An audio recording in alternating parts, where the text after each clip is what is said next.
Terry, thanks so much for taking your time. In 2022, about 18,000 people from India have applied for political asylum in Austria. For several months, there was no other country with more asylum seekers here. How would you explain that? Well, I don't know the numbers. If you say so, I have to take you at your word. But my sense is that when it comes to irregular migration, sometimes, because these are done by syndicates and gangs, you never know where they end up with. I think what's important is not what happened in the past. It is that we have a commitment to ensure that movement and mobility is legal. We would like a regime, an agreed regime for that. It's good for the global workplace. It's good for the Austrian economy. And we have, that's one of the outcomes of my visit to Vienna. Another outcome is that you have assured Austria's foreign minister that India will take back all of its citizens who will not get asylum in Austria, which will probably be almost 100%. How fast will this happen? Look, in terms of our citizens, if they are proven to be our citizens, we obviously have an obligation in that regard. But what is important for us is to validate the fact that if there's somebody who's staying illegally, that they are our citizens. If there are citizens, usually we work it out between the governments concerned. I can't give you a time frame on it because it depends on what is the level of proof that is provided for us and what are the preparations on the Austrian side. So you did not agree on a time frame today? No, we didn't. Frankly, we didn't get into that kind of discussion. That is for the immigration people to decide. As foreign ministers, what we did was to work out an agreed mobility and movement regime. So we were looking for solutions. We weren't into the details of returnees' problem. That there are other people whose jobs it is to do that. Let's talk about the war in Ukraine. As you are well aware, the whole world noticed that India, as a very influential country, has never publicly condemned Russia's assault and invasion into a neighboring country. Why is that so? Can you really be neutral in a war for which obviously one side bears all responsibility? Well, look, I think in international relations, you have sometimes very complicated situations. And where we are concerned, we have always taken the position that the way out is for the countries concerned to get back to dialogue and to diplomacy. I'll come to that, but is this a complicated situation? Is this really complicated? There's just one big country invading its neighbor. No, look, I can give you many instances of countries who have violated the sovereignty of another country. If I were to ask where Europe stood on a lot of those, I'm afraid I'll get a long silence. So do understand one thing. At the end of the day, we make judgments in foreign policy based on what we think are our long-term interests and what is good for the world. But you and Prime Minister Modi have already said that regularly call on both sides to stop the war and to negotiate. However, can one really urge Ukraine to stop defending itself? After all, there are no Ukrainian tanks in Russia. There are Russian tanks and planes and missiles destroying Ukraine. I think that's a bit of a misrepresentation. I think what we do is to say, get back to dialogue and diplomacy. There was dialogue and diplomacy in the early days of the conflict. So it's not that it didn't happen. So it's not for us to put conditions and to say this country is equal to that country. That's your judgment. But should you urge Russia to stop the war? I think we have been very clear that this conflict is not in anybody's interest, including theirs. But you wouldn't say it more explicitly? I'm a diplomat. It is my job to conduct foreign policy which serves my national interests and which serves what I believe is a long-term pathway towards peace and dialogue. Let's talk about India's interests. India does not take part in Western sanctions against Russia, but has increased its imports from Russia 5 times since the war began. By this, are you not helping Moscow? Are you not financing Russia's war? Europe imported in the same period 6 times the energy which India did. So Europe decreased its imports a lot and dramatically since the war started. You multiplied yours. No, essentially, if it is a matter of principle, why didn't Europe cut on the first day? Why didn't we see on 25th of February a complete cutoff of energy imports from Russia? You can't say it's my principle, but by the way, I will do it by my timing.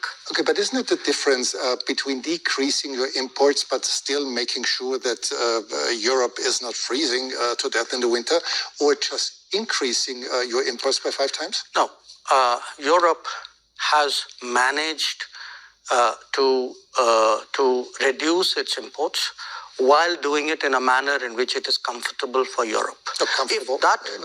It's manageable. It's maybe a little bit of an overstatement. Now, if at 60,000 euros or whatever is your per capita income, you are so caring about your population. I have a population at $2,000. I also need energy. I'm not in a position to pay high prices. The price of oil has doubled. So, and what Europe is doing is also moving into the Middle East and diverting production out of the Middle East into Europe and raising prices. So European actions actually are putting pressure on the global oil markets and on my imports as well. So I think it's something which, if European political leadership understandably would like to soften the impact on their population, I think it's a privilege they should extend to other political leaderships as well. Are you reluctant toward Moscow as well, because Russia is India's most important supplier of weapons and military equipment? And therefore? Are you reluctant to criticize Moscow? No, I think, look, we have a relationship with Moscow. We've had a long-term relationship with Moscow.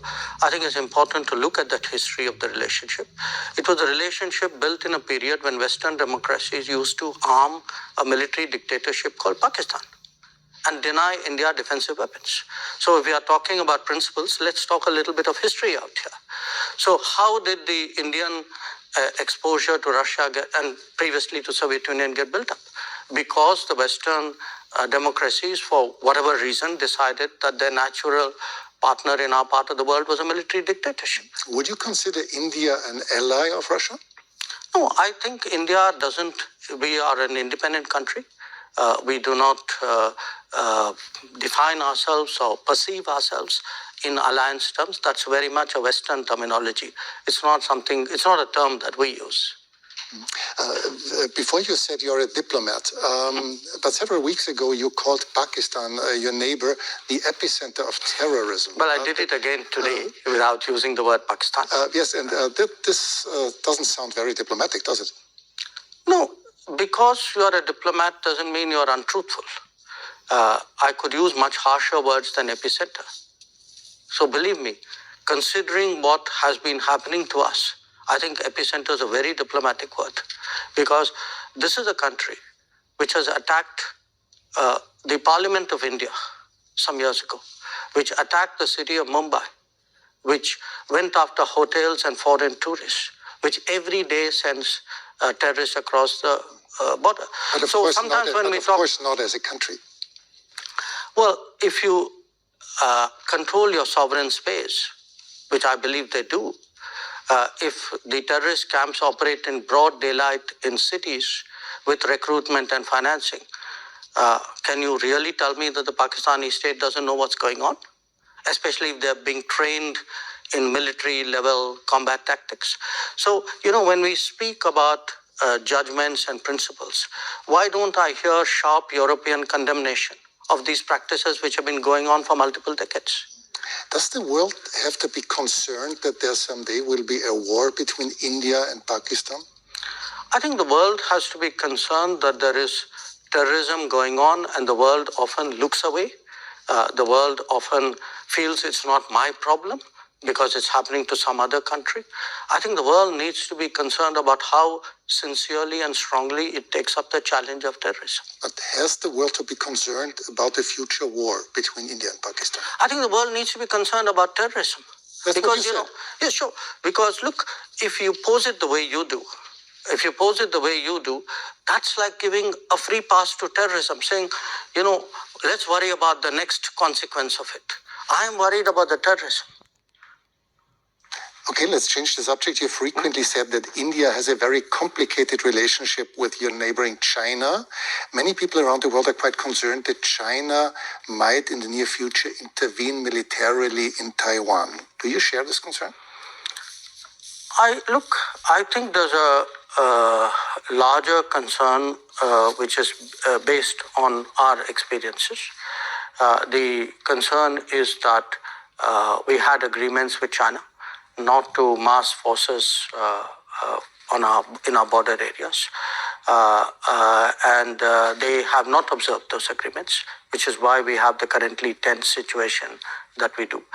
We had an agreement not to unilaterally change the line of control, which they have tried to unilaterally do that. So there is, I think, a perception that we have, which derives directly from our experiences.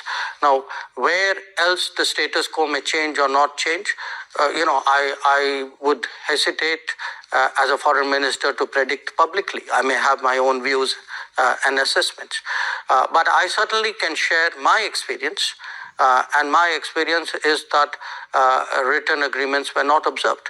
That we have seen levels of military pressure, which in our view has no justification.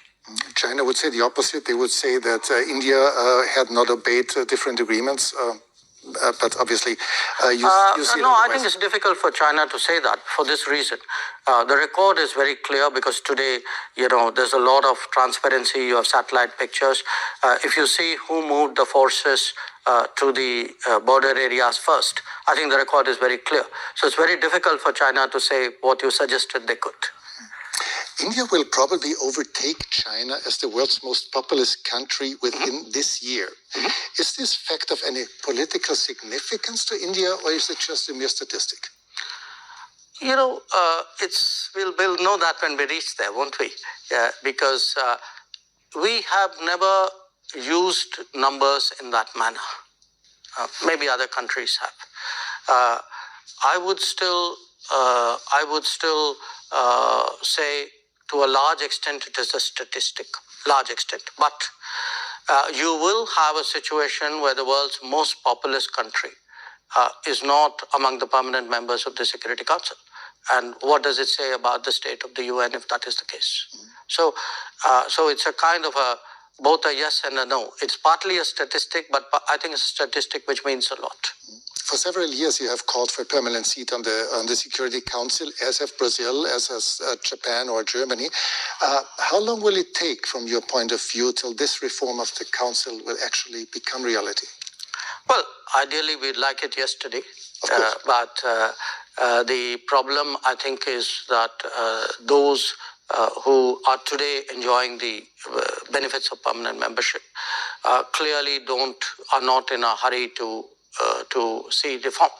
I think it's a very short-sighted view, in my opinion, because at the end of the day, the credibility of the UN and, frankly, their own interest and effectiveness is at stake. So my sense is it will take some time, hopefully not too much time. I can see a growing body of opinion among UN members who believe that there must be change. It's not just us. You have entire Africa, entire Latin America left out. Developing countries vastly underrepresented. I think the state of the world, this was an organization invented in 1945. It's 2023. And when you would have to guess for a year when this will happen, what would it be? No, I wouldn't guess, because I know the complexities of this process. It's a tough one. I'd be honest with you. It's a tough one, but I don't think because it's a tough one we should give up. On the contrary, I think because it's a tough one, we should actually up the ante, increase the feeling in wide parts of the world that this reform is absolutely essential. Thanks so much for your time. Well, thank you. It's a great pleasure.